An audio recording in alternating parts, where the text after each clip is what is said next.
श्री गणेशाय नमः। श्री हरि श्री लिंग महापुराण 36वां अध्याय।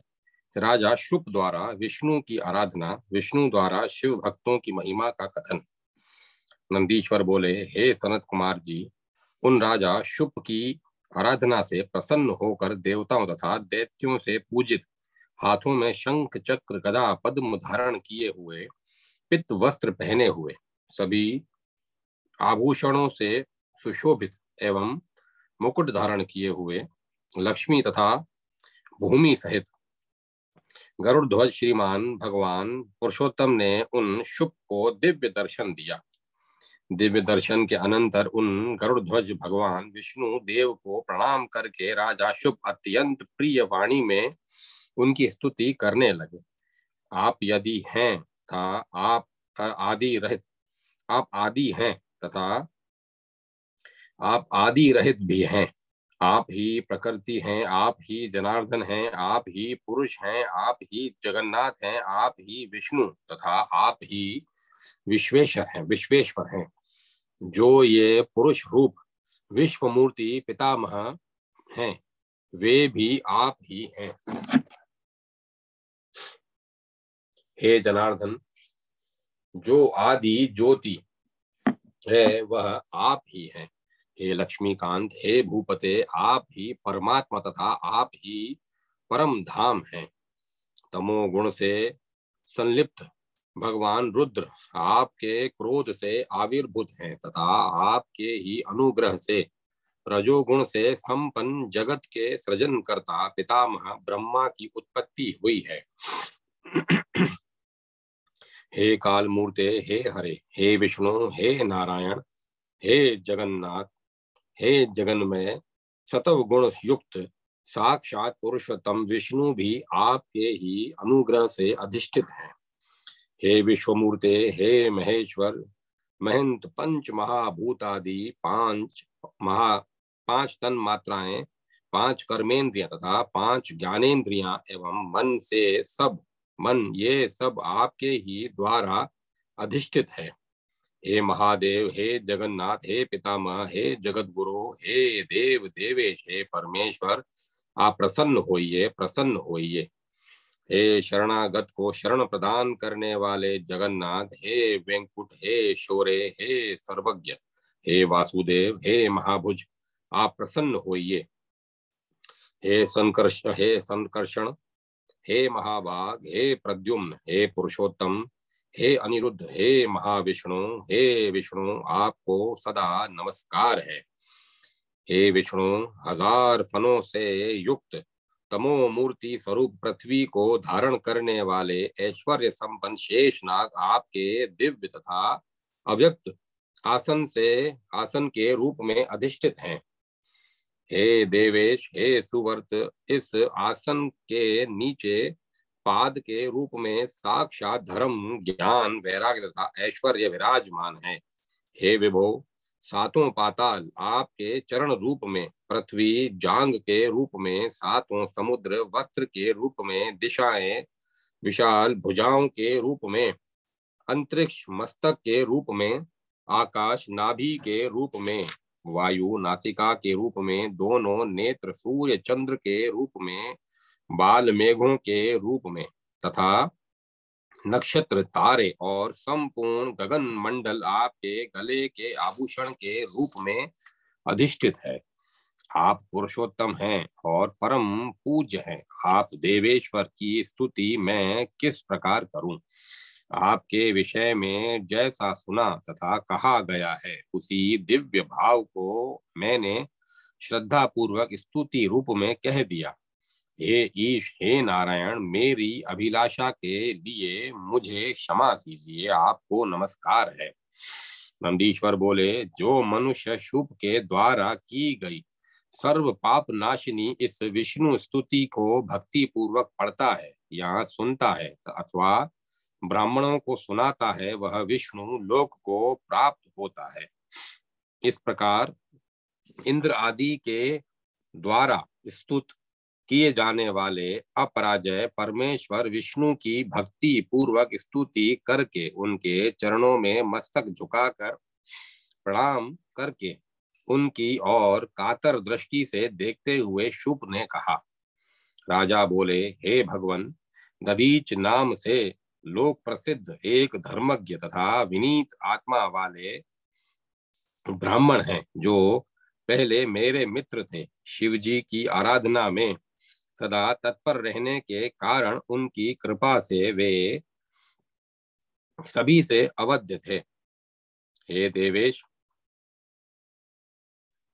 हे विष्णु, हे जगतपते, उन्होंने सभा में मेरा तिरस्कार करते हुए अपने बाएं पैर से मेरे सिर पर प्रहार कर दिया और उन मदोन्मत्त ने कहा कि मैं किसी से भी नहीं डरता हूँ। हे जगदीश्वर, मैं उन विप्र दधीच को जीतना चाहता हूँ। हे जनार्दन, मैं उन्हें जिस भी तरह से जीत सकूं, आप वैसा उपाय कीजिए।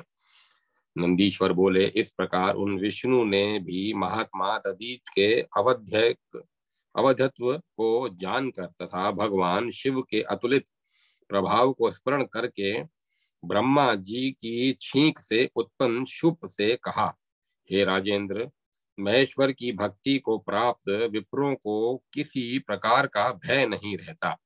हे राजन, विश्व रूप से रुद्र के भक्त सर्वदा भय से मुक्त रहते हैं, चाहे वे परम नीच ही क्यों न हो। फिर उन दधीच मुनि की तो बात ही क्या है।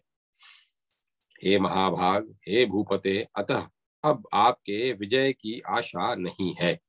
देवताओं सहित अपने को शापित होने के लिए मैं अब विप्र दधीच को क्रोधित करूंगा। हे राजेंद्र, उनके शाप से दक्ष के यज्ञ में सभी देवताओं सहित मेरा विनाश होगा और पुनः उत्थान होगा। हे भूपते, हे राजेंद्र, समस्त देवताओं सहित मैं विप्रेंद्र दधीच मुनि से आपकी विजय के लिए पूरे मन से प्रयास करूंगा। नंदीश्वर बोले, भगवान विष्णु का यह वचन सुनकर शुप ने उनसे कहा, आप वैसा ही कीजिए। इधर भक्तवत्सल भगवान विष्णु ब्रह्मा का रूप धारण कर दधीच मुनि के आश्रम पहुंचे। जगत गुरु विष्णु ने ब्रह्म ऋषि दधीच को प्रणाम कर उनसे कहा। श्री भगवान बोले, हे शिवाराधन के में तत्पर निर्विकार ब्रह्म ऋषि दधीच, मैं आपसे एक वर की याचना करता हूँ। आप मुझे वह वर देने की कृपा कीजिए। देव देव विष्णु के इस प्रकार प्रार्थना करने पर दधीच ने कहा, मैं आपके सभी भावों तथा मनोरथों को समझ गया हूँ। मुझे आपसे भी कोई भय नहीं है। हे जनार्दन, आप यहाँ ब्राह्मण का रूप धारण करके आए हुए हैं। हे देवेश, हे जनार्दन, भगवान शिव की कृपा से मैं भूत भविष्य तथा वर्तमान सब कुछ जानता हूँ। सुवर्त, आप यह विप्र रूप छोड़ दीजिए। हे देवेश, हे मधुसूदन, शुप ने अपनी कार्य सिद्धि के लिए आपकी आराधना की है। हे भगवान, हे हरे, आपकी यह भक्त वत्सलता मुझे पूर्ण रूप से विदित है। हे भगवान, हे हरे, आज यहाँ भी आपकी ही भक्त वत्सलता विद्यमान है।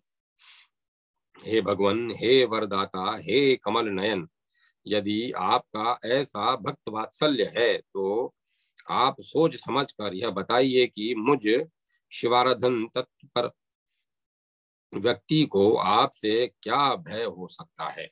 हे जनार्दन, मैं मिथ्या भाषण नहीं करता, इसीलिए इस जगत में देवता, दैत्य तथा ब्राह्मण किसी से भी मैं भयभीत नहीं रहता हूँ।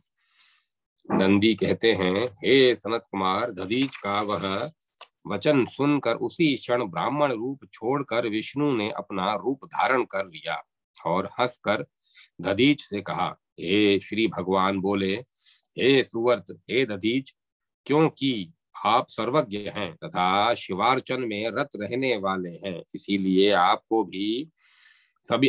सभी स्थानों पर किसी भी प्रकार का भय व्याप्त नहीं कर सकता। हे विप्रवर, आपको नमस्कार है।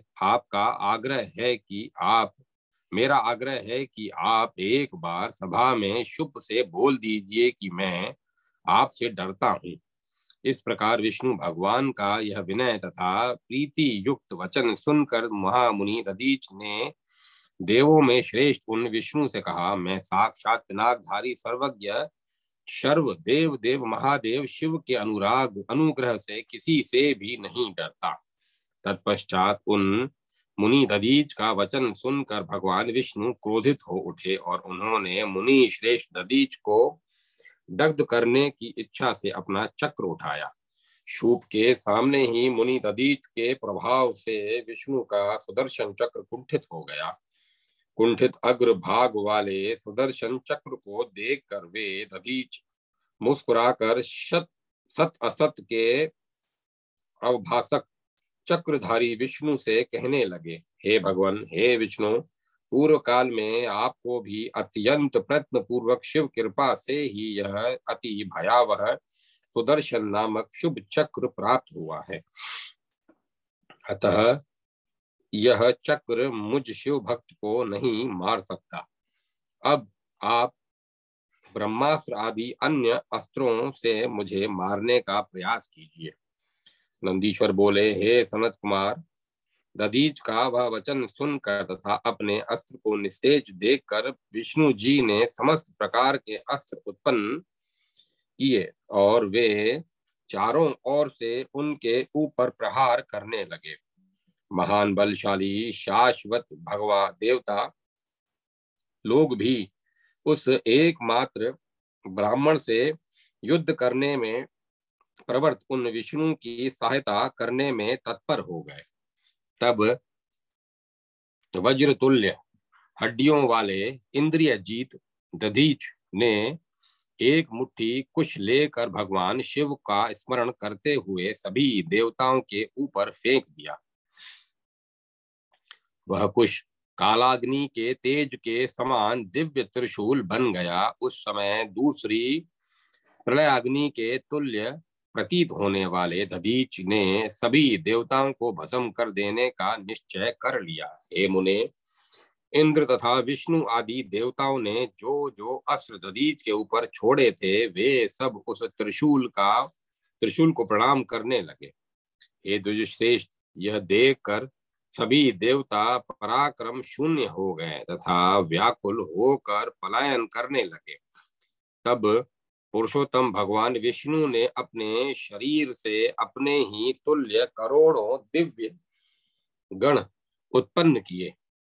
मुनिवर, दधीच ने क्षण भर में उन सभी को भस्मसात कर दिया। तदंतर दधीच को विस्मित करने में के निमित्त भगवान विष्णु ने विशेष रूप धारण किया। विप्रेंद्र, दधीच ने उन विष्णु के शरीर में साक्षात देवताओं के पृथक पृथक गणों को देखा। उस समय विश्वमूर्ति विष्णु के शरीर में करोड़ों रुद्र गण तथा करोड़ों ब्रह्मांड विद्यमान थे। तब च्यवन पुत्र महामुनि दधीच वह सब कुछ देखकर विस्मित हो गए और वे विश्व रूप धारण किए हुए उन जगतपति लोक व्याप्त ऐश्वर्य संपन्न विष्णु के ऊपर जल का छींटा मारकर उनसे कहने लगे, हे महाबाहो, माया का परित्याग कीजिए। हे माधव, और पदार्थों की भ्रमात्मक सत्ता पर विचार करने से प्रतीत होता है कि इस माया के हजारों प्रकार के दुर्विज्ञ क्रियाकलाप हुआ करते हैं। हे अनिग, अब आप अपने सहित ब्रह्मा रुद्र तथा संपूर्ण जगत को मुझ में देखिए। इसके लिए मैं आपको दिव्य दृष्टि प्रदान करता हूँ। ऐसा कहकर मुनि दधीच ने अपने शरीर में उन्हें संपूर्ण जगत दिखा दिया और फिर सभी देवताओं तथा विश्व के रचयिता भगवान विष्णु से उन्होंने कहा, हे प्रभु, हे विष्णु, इस माया से अथवा मंत्र शक्ति से अथवा पदार्थ शक्ति से अथवा ध्यान शक्ति से क्या लाभ? अतएव इस माया को छोड़कर आप मेरे साथ यत्न पूर्वक युद्ध कीजिए। उन दधीच का यह वचन सुनकर तथा उनका अद्भुत प्रभाव देखकर देवगण व्याकुल होकर पुनः भागने लगे। तदंतर जगत गुरु ब्रह्मा जी ने उन निश्चेष्ट भगवान विष्णु को युद्ध करने से रोका। इसके बाद उन ब्रह्मा जी का वचन सुनकर दधीच से पराजित हुए भगवान विष्णु उन महामुनि को प्रणाम करके अपने लोक को चले गए। इधर अत्यंत दुखित तथा व्याकुल चित्त राजा शुभ मुनीश्वर दधीच की विधिवत पूजा करके उन्हें बार बार प्रणाम करते हुए उनसे प्रसन्न प्रार्थना करने लगे। हे दधीच, हे देव, मेरे द्वारा अज्ञानवश किए गए अपराध को आप क्षमा करें। हे सुखे, आप सदृश रुद्र भक्त का विष्णु तथा अन्य देवता भला क्या कर सकते हैं। हे द्विज, आप प्रसन्न हो जाइए। हे भक्तों में श्रेष्ठ मुझ सदृश दुर्जन तथा अधम क्षत्रियों के लिए परमेश्वर महादेव की भक्ति अत्यंत दुर्लभ है। तपस्वियों में श्रेष्ठ मुनीश्वर दधीच ने राजा शुभ की वाणी सुनकर उसके ऊपर अनुग्रह कर दिया तथा श्रेष्ठ देवताओं को शाप दे दिया कि विष्णु देव, इंद्र एवं मुनीश्वरों सहित सभी देवता महान आत्मा वाले दक्ष प्रजापति के पवित्र यज्ञ में रुद्र की कोपाग्नि में दग्ध हो जाए। इस प्रकार देवताओं को शाप देकर द्विज श्रेष्ठ दधीच ने शुभ की ओर देखते हुए कहा, हे राजेंद्र, ब्राह्मण सभी देवताओं, राजाओं तथा विविध गणों में के पूज्य हैं। अतः हे नृपश्रेष्ठ, ब्राह्मण ही सबसे अधिक बलशाली एवं परम ऐश्वर्य से संपन्न होते हैं। ऐसा कहकर महातेजस्वी मुनि दधीच अपनी कुटी में चले गए तथा राजा शुभ दधीच को प्रणाम कर अपने घर को प्रस्थित हुए। यह युद्ध स्थान एक तीर्थ बन गया। युद्ध स्थान एक तीर्थ बन गया जो स्थानेश्वर नाम से जाना जाता है। स्थानेश्वर तीर्थ का सेवन करने से मनुष्य शिव सायुज्य प्राप्त कर लेता है। नंदीश्वर बोले, हे महामुने सनत कुमार, यह मैंने आपसे संक्षेप में शुभ दधीच के विवाद तथा दधीच तथा भगवान शिव के प्रभाव का वर्णन किया।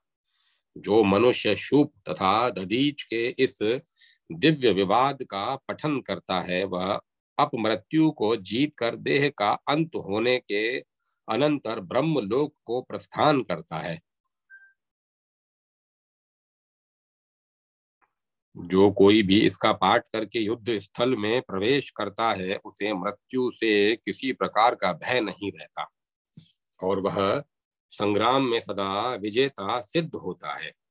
इस प्रकार श्री लिंग महापुराण के अंतर्गत पूर्व भाग में शुभ दधीच संवाद नामक 36वां अध्याय पूर्ण हुआ।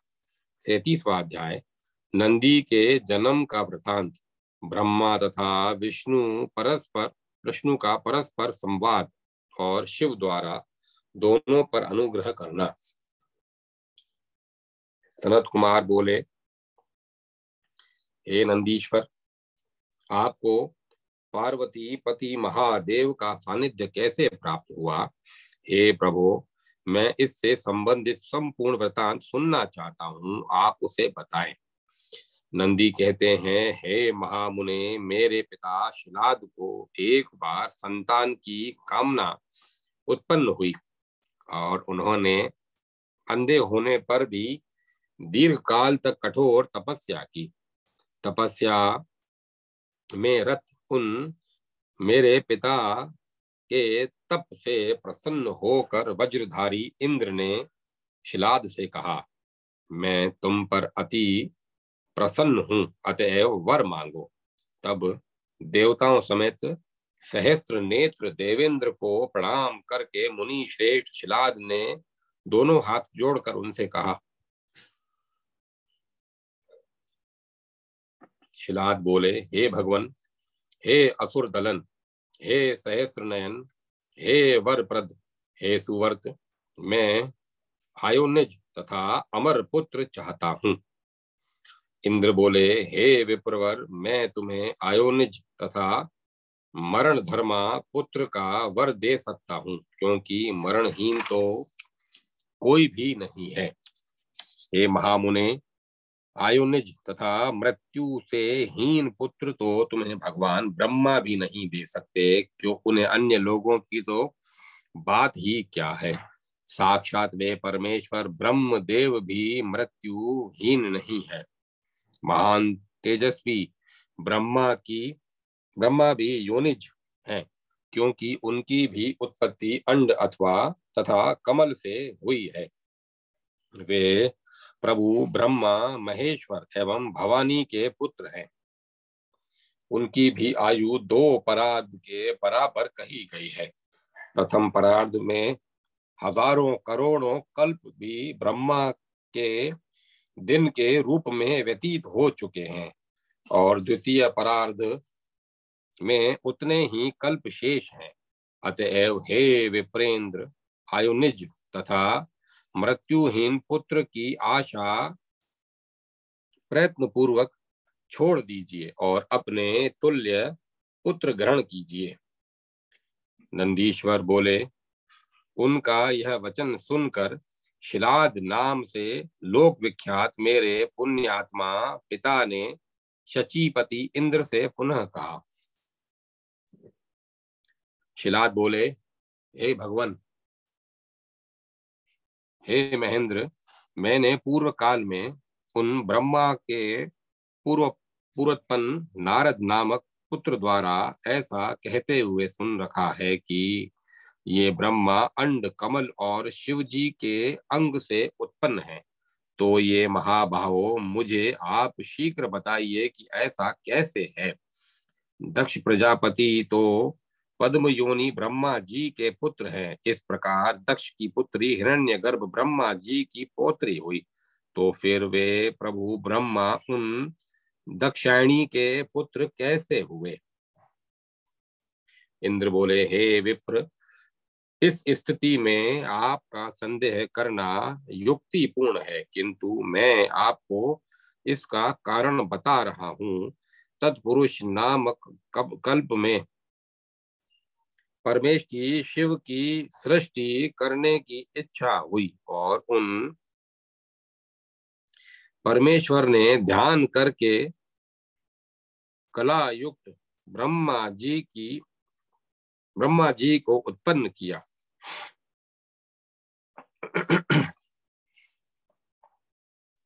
जनार्दन, जगतपति नारायण विष्णु भगवान मेघवाहन कल्प में 1000 दिव्य वर्षों तक मेघ बनकर अत्यंत सम्मान तथा आदर के साथ महादेव शिव जी के वाहन बने रहे। महादेव शिव ने अपने में भगवान विष्णु की भक्ति देखकर उन्हें ब्रह्मा जी सहित संपूर्ण जगत रचने की आज्ञा दी। तभी से उस कल्प को मेघवान नाम से कहा जाता है। उन विष्णु को देखकर उन्हीं के देह से उत्पन्न जनार्दन पुत्र हिरण्यगर्भ ब्रह्मा ने अपनी तपस्या से शंकर जी को प्राप्त कर उनसे कहा,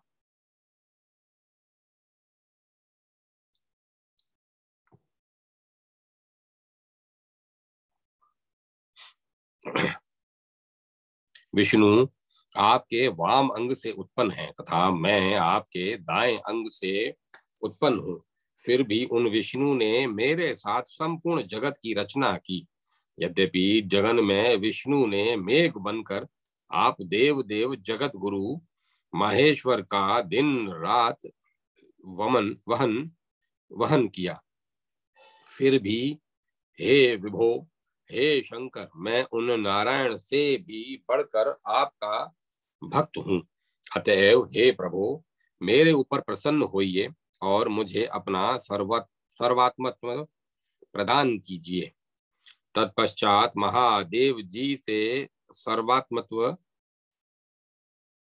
की प्राप्ति करके ब्रह्मा जी ने शीघ्रता पूर्वक क्षीर सागर पहुंचकर वहां एकाण्व में पुरुषोत्तम विष्णु को भीषण अंधकार में मानस निर्मित स्वर्ण रत्न खचित दुर्जनों द्वारा दुष्प्राप्य तथा सनक आदि पुण्यात्माओं द्वारा अगोचर शुभ्र एवं दिव्य भवन में देखा।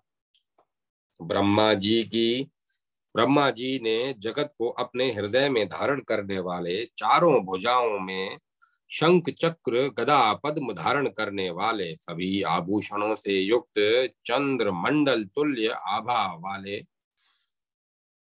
अपने वक्ष स्थल पर श्री चिन्ह धारण करने वाले, तमोगुण से युक्त होने पर काल रूप रजोगुण से युक्त होने पर सभी लोकों की सृजन लीला के प्रवर्तक, सतव गुण से युक्त होने पर सभी प्राणियों के स्थापक, कमल नयन प्रसन्न मुख जनार्दन परम पुरुष परमात्मा ईश्वर सर्वात्मा महात्मा देव रूप ईश्वर विष्णु को उस अमृत में क्षीर सागर में अनंत शेष नाग की शैया पर योग निद्रा में सोए हुए देखा। उस समय उनके रत्न कमल सदृश चरणों को लक्ष्मी जी अपने अरविंद तुल्य कोमल हाथों से दबा रही थी। भगवान जनार्दन को देखकर ब्रह्मा जी ने उनसे कहा कि जिस प्रकार पहले आपने मुझे ग्रस लिया था, उसी प्रकार शिव जी की कृपा से अब मैं आपको ग्रसूंगा। भगवान विष्णु ने उठकर विस्मयपूर्ण भाव से ऊपर दृष्टि करके ब्रह्मा जी को देखा और उन महाबाहु को थोड़ा हंसकर ब्रह्मा जी के भीतर प्रवेश किया। उन महाबाहु ने थोड़ा हंसकर ब्रह्मा जी के भीतर प्रवेश किया। उन महात्मा ब्रह्मा ने भी उन्हें ग्रस लिया। तत्पश्चात ब्रह्मा जी ने अपने भ्रू मध्यम से उन विष्णु जी को पुनः उत्पन्न कर दिया और इस प्रकार उनके द्वारा सृजित होकर भगवान विष्णु उन्हें लेकर उनके पास खड़े हो गए। भगवान विष्णु उन्हें देखकर उनके पास खड़े हो गए। इसी बीच पूर्व काल में उन दोनों ब्रह्मा विष्णु को वर देने वाले सभी देवताओं तथा जगत की उत्पत्ति करने वाले विश्वात्मा प्रभु परमेश्वर शिव विकृत रूप धारण करके ब्रह्मा एवं विष्णु पर महान अनुग्रह करने के लिए जहां विष्णु जी थे वहीं पर आ गए। इसके बाद उन दोनों देवों ने शिव जी के पास पहुंचकर कालाग्नि तुल्य उन सभी देवताओं तथा जगत की उत्पत्ति करने वाले महादेव का दर्शन किया। उन दोनों ब्रह्मा विष्णु ने दूर से ही सम्मान पूर्वक उन श्रव भक्तों के पापों का नाश करने वाले कपर्दी जटाजूटधारी उग्र तथा वर देने वाले शिव जी को प्रसन्न किया और पुनः वे उनकी स्तुति करने लगे। जगत के स्वामी भगवान शिव पितामह ब्रह्मदेव तथा जनार्दन विष्णु पर अनुग्रह करके वहीं पर अंतर्ध्यान हो गए।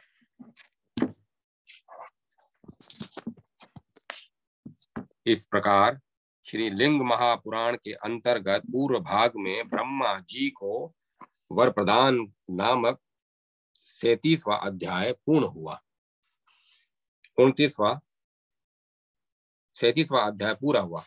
38वां अध्याय विष्णु द्वारा महेश्वर के महात्म्य का कथन तथा नारायण द्वारा सृष्टि का वर्णन।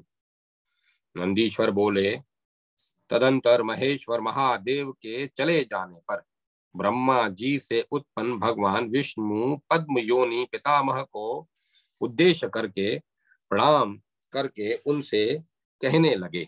श्री विष्णु बोले, सर्वत्र गमन का सामर्थ्य रखने वाले हे परमेश्वर ईश्वर जगन्नाथ महेश्वर शिव संपूर्ण जगत के तथा हम दोनों के शरण हैं।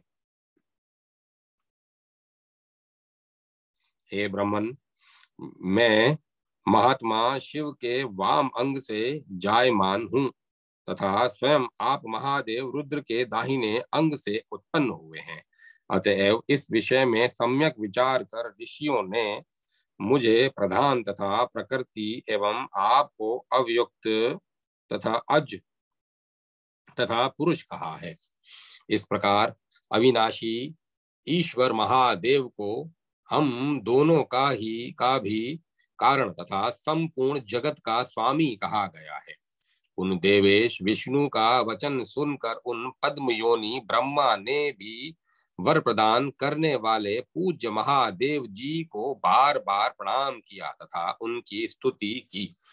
इसके अनंतर वराह रूप धारण कर जनार्दन विष्णु ने जल से व्याप्त भूमि को लाकर पुनः पूर्व की भांति स्थापित किया। तत्पश्चात भगवान विष्णु ने नदों तथा समुद्रों को पहले की भांति कर दिया। पुनः पृथ्वी को ऊंचाई एवं नीचाई से रहित कर भूधर की आकृति वाले उन भगवान ने उस समतल धरा पर समस्त पर्वत स्थापित किए। भूलोक आदि 4 लोक पूर्व की भांति रचे। पुनः बुद्धिमानों में श्रेष्ठ प्रखर प्रतिभा वाले तथा ऐश्वर्य संपन्न भगवान विष्णु ने मुख्य सर्ग, त्रयर्ग सर्ग, पशु सर्ग, देव सर्ग, मनुष्य सर्ग, अनुग्रह सर्ग एवं कुमार सर्ग रचने का विचार किया।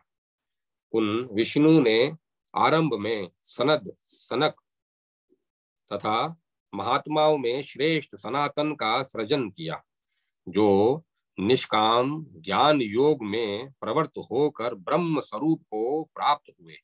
इसके बाद सबके स्वामी भगवान विष्णु ने मरीचि, भृगु, अंगिरा, पुलत्स्य, पुलह, क्रतु, दक्ष, अत्रि, वशिष्ठ संकल्प धर्म तथा अधर्म को योग विद्या में से रचा।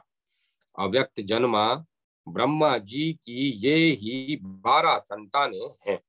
शाश्वत विष्णु ने आरंभ में ऋभु तथा सनत कुमार का सृजन किया।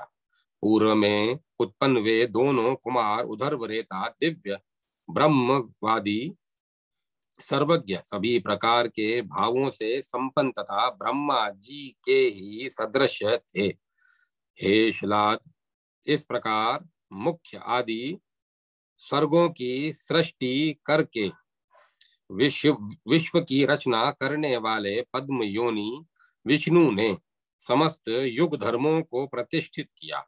इस प्रकार श्री लिंग महापुराण के अंतर्गत पूर्व भाग में वैष्णव कथन नामक 38वां अध्याय पूर्ण हुआ।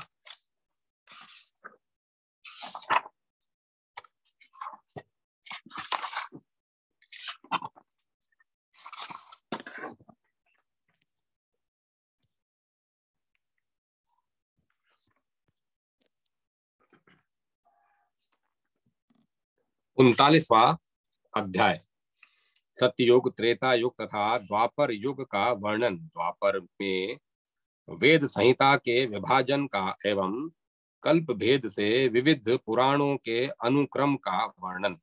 नंदीश्वर बोले, हे सनत कुमार, इंद्र का कथन सुनकर मेरे पिता महामुनि शिलाद ने दोनों हाथ जोड़कर देवेश इंद्र को प्रणाम करके उनसे पुनः पूछा।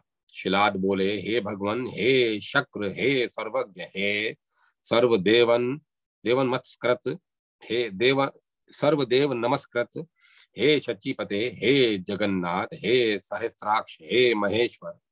भगवान पद्म योनि ने युग धर्म किस प्रकार कल्पित किए, आप इस विषय में सब कुछ मुझ शरणागत को बताने की कृपा करें। शिलादी बोले, हे सनत कुमार, महात्मा शिलाद का वह वचन सुनकर इंद्र ने जैसा देखा था उन युग धर्मों का विस्तार से वर्णन करना प्रारंभ किया। इंद्र बोले, हे मुने, आदि में सतयुग, फिर त्रेता युग, द्वापर एवं कलयुग, ये ही 4 युग होते हैं। ऐसा आप संक्षेप में जान लीजिए। सतयुग को सतव गुण रूप, त्रेता युग को रजोगुण रूप, द्वापर युग को रज तम गुण रूप तथा और कलयुग को तमो गुण रूप जानना चाहिए। इस प्रकार विभिन्न युगों में अलग अलग युग वृत्ति होती है। सतयुग में ध्यान, त्रेता युग में यज्ञ, द्वापर में भजन तथा कलयुग में विशुद्ध दान को श्रेष्ठ कहा गया है। वह सतयुग 4000 दिव्य वर्षों के प्रमाण वाला है।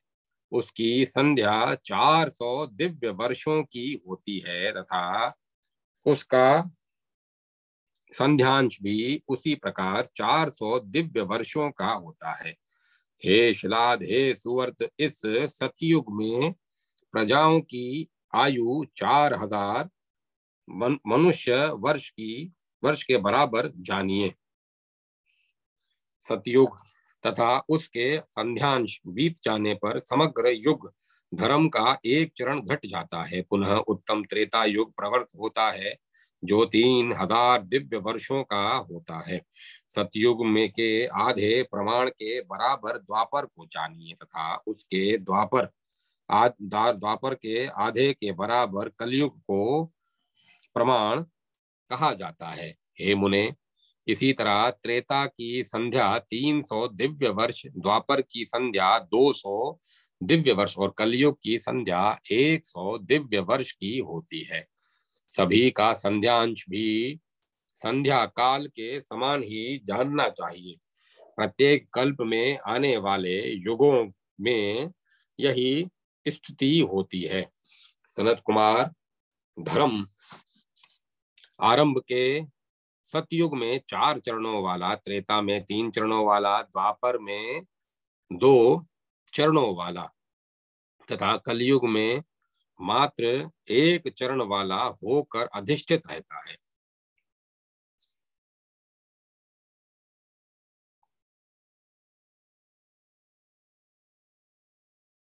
सतयुग में स्त्री पुरुष के संयोग से उत्पत्ति होती है तथा उनकी वृत्ति मधुर रसों से संपन्न होती है। उस युग में समस्त प्रजाएं सभी प्रकार के आनंदों एवं भोगों से पूर्ण तृप्त रहती है। उनमें अधमता तथा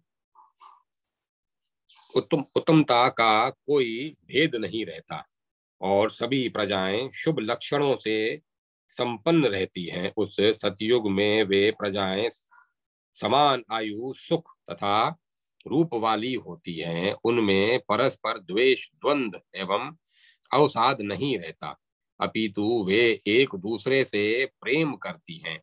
सतयुग में वे प्रजाएं घर का आश्रय न लेकर पर्वतों तथा समुद्रों के सानिध्य में निवास करती हैं। सभी लोग शोक रहित, पराक्रम संपन्न एवं एकांत प्रिय होते हैं। कृतयुग में वे प्रजाएं निष्काम कर्मों में प्रवृत्त रहने वाली तथा सदा प्रसन्न मन वाली होती है।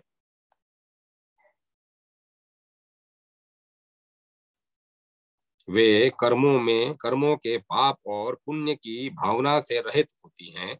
उस समय वर्णाश्रम व्यवस्था रहती है किंतु वर्ण संकर दोष विद्यमान नहीं रहता। हे द्विज, काल योग से त्रेता युग में रसों का प्रादुर्भाव समाप्त होने लगता है। उस युग में सिद्धि के नष्ट हो जाने पर अन्य सिद्धि उत्पन्न होती है।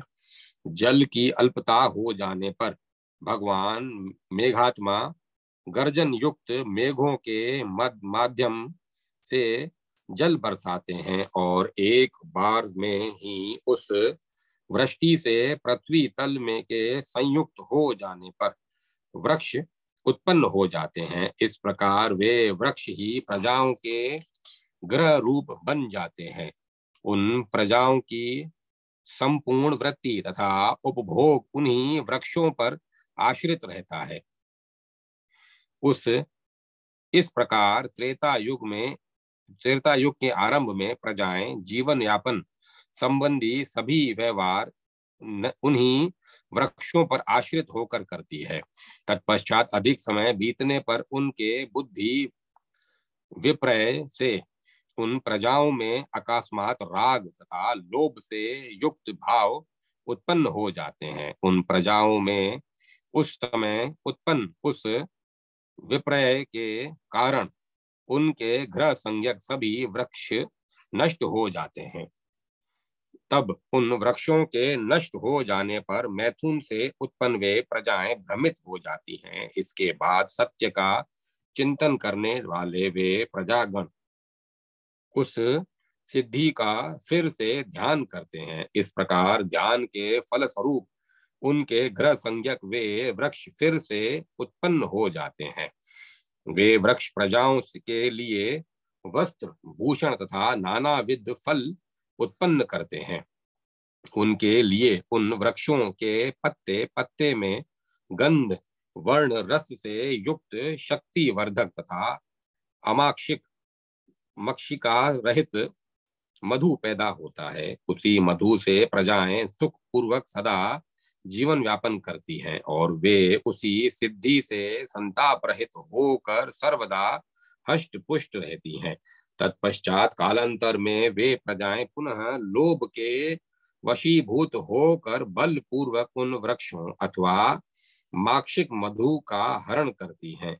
लोभ में पड़कर उनके द्वारा दिए किए गए उस अनाचार पूर्ण कृत्य से मधु के साथ साथ कहीं कहीं वे कल्प वृक्ष भी नष्ट हो जाते हैं। पुनः उस त्रेता में काल योग से अवशिष्ट सिद्धियों में आवर्तन हो जाने से द्वंद्व उत्पन्न होने लगते हैं।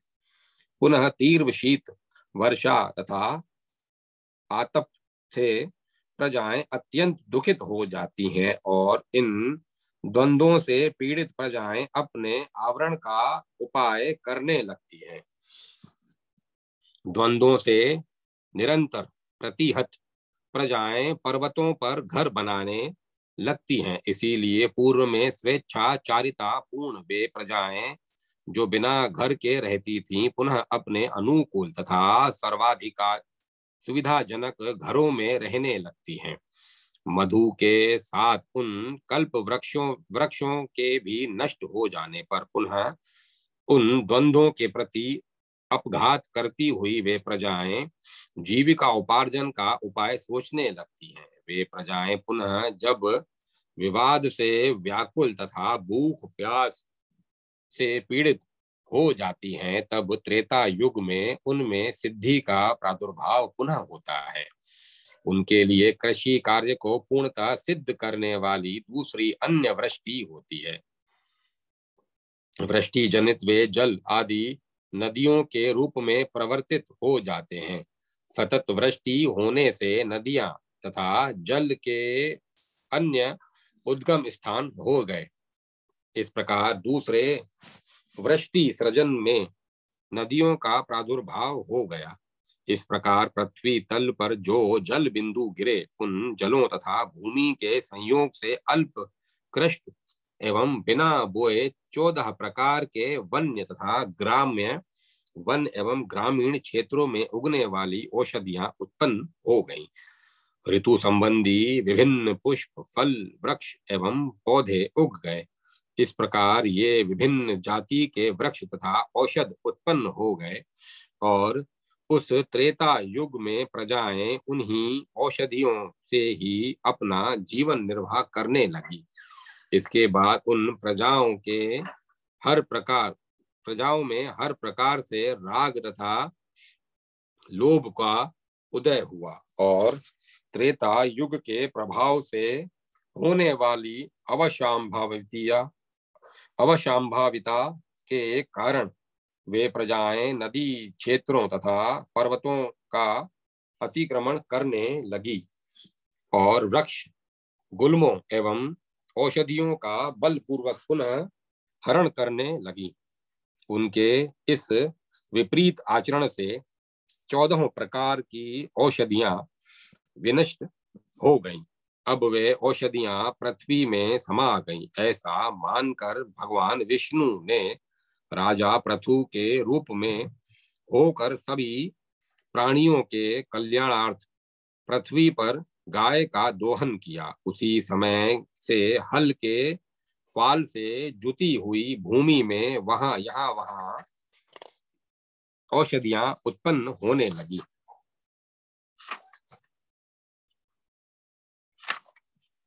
इस तरह अब जीने की इच्छा रखने वाली प्रजा यत्न पूर्वक कृषि कार्य करने लग गई। कृषि में यह प्रयत्न पूर्वक इच्छा रखने के कारण उसे व्रती वार्ताव्रती कहा गया। त्रेता युग के उस अंतिम काल में इस कृषि को छोड़कर आजीविका का कोई अन्य उपाय नहीं था। उस समय खनित्र आदि के उपयोग बिना ही हाथ से ही खोद कर पर्याप्त जल प्राप्त हो जाता था। उस समय सभी लोग युग प्रभाव के कारण क्रोध के वशीभूत होकर बलपूर्वक एक दूसरे के पुत्र स्त्री धन आदि का हरण कर लेते थे। वह संपूर्ण स्थिति देखकर मर्यादा की प्रतिष्ठा करने के लिए तथा दुख से रक्षा करने के लिए भगवान कमल योनि ने क्षत्रियों की उत्पत्ति की।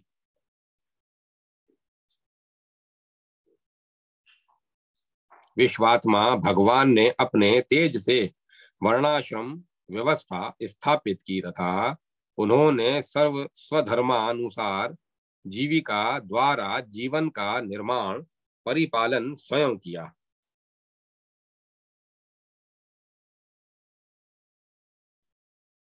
इसी प्रकार त्रेता युग में क्रम से यज्ञ अनुष्ठान आदि आरंभ हुआ। सभी की व्रतों से निष्ठा थी।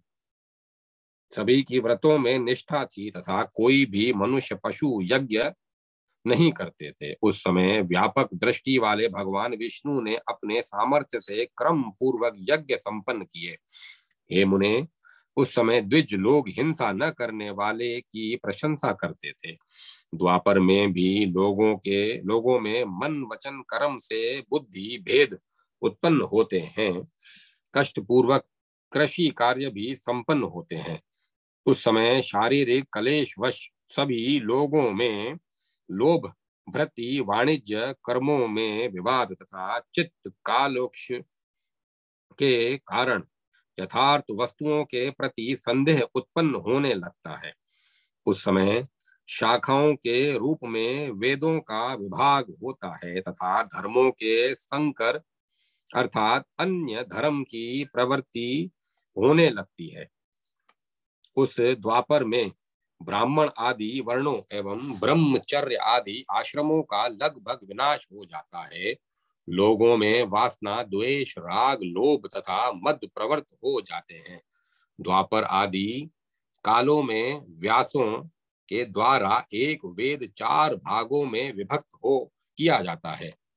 ऋक आदि 4 पादों से युक्त एक वेद संहिता का इस भूलोक में त्रेता आदि कालों में अध्ययन किया जाता है। वही वेद द्वापर आदि कालों में आयु संशय के कारण विभाजित कर दिया जाता है। इसके आगे ऋषि पुत्रों के द्वारा अपनी दृष्टि से विभाजन पुनः किया जाता है। दृष्टि विभ्रम अलग अलग विचार रखने वाले मनीषियों ने समान रूप से विभाजित की गई ऋक यजु तथा साम नामक संहिताओं को स्वर वर्णों के भेद से मंत्र और ब्राह्मण भाग के स्वरूप में पुनः अलग अलग विभाजित किए। इस प्रकार मनीषियों ने ब्राह्मण भाग कल्प सूत्र तथा मीमांसा न्याय के सूत्रों की रचना की। कुछ मनीषी इतने विभाजन को पर्याप्त मानकर इसी पर स्थिर मति हो गए, किंतु अन्य मनीषी इस विभाजन को न्यून मानकर इसके विस्तार में प्रवृत्त हुए। अनेक कल्पों के भेद से इतिहास पुराण आदि के भी विशिष्ट भेद होते हैं। ब्रह्म पुराण, पद्म पुराण, विष्णु पुराण, शिव पुराण, भागवत पुराण, भविष्य पुराण, नारद पुराण, मार्कंडेय पुराण, अग्नि पुराण, ब्रह्मवैवर्त पुराण, लिंग पुराण, वाराह पुराण, वामन पुराण, कुर्म पुराण, मत्स्य पुराण, गरुड़ पुराण, स्कंद पुराण तथा ब्रह्मांड पुराण, ये उन पुराणों के भेद कहे जाते हैं। इनमें 11वें पवित्र लिंग पुराण द्वापर में विभाजित किया गया। मनु, अत्रि, विष्णु, हारित, याज्ञवल्क्य, उष्णा, अंगिरा, यम, अपास्तंभ, संवर्त, कात्यायन, बृहस्पति, पराशर, व्यास, शंख, लिखित, दक्ष, गौतम, शतातप तथा वशिष्ठ आदि बहुत से मुनि धर्मशास्त्रों का विस्तार करने वाले हैं। अवृष्टि, अकाल मरण, रोग, विघ्न एवं मन वचन कर्म जनित दुखों से निर्वेद उत्पन्न होता है। निर्वेद से उन प्रजाओं के मन में दुखों से छूटने का विचार पैदा होता है। उस विचार से वैराग्य तथा वैराग्य से सांसारिक क्रिया कलापों में दोष दिखाई देने लगते हैं और उन दोषों के दर्शन से द्वापर में ज्ञान उत्पन्न हो जाता है। द्वापर में रजोगुण तथा तमोगुण से युक्त इस प्रकार की वृत्ति कही गई है। आदि सतयुग में एकमात्र धर्म ही सर्वत्र रहता है, वह त्रेता में प्रेरणा से प्रवृत्त होता है। वह धर्म द्वापर में व्याकुल होकर स्थित रहता है तथा फिर कलयुग में नष्ट हो जाता है। इस प्रकार श्री लिंग महापुराण के अंतर्गत पूर्व भाग में चतुर्युग धर्म वर्णन नामक 39वां अध्याय पूर्ण हुआ। अब मैं कथा को यहीं विराम देता हूँ।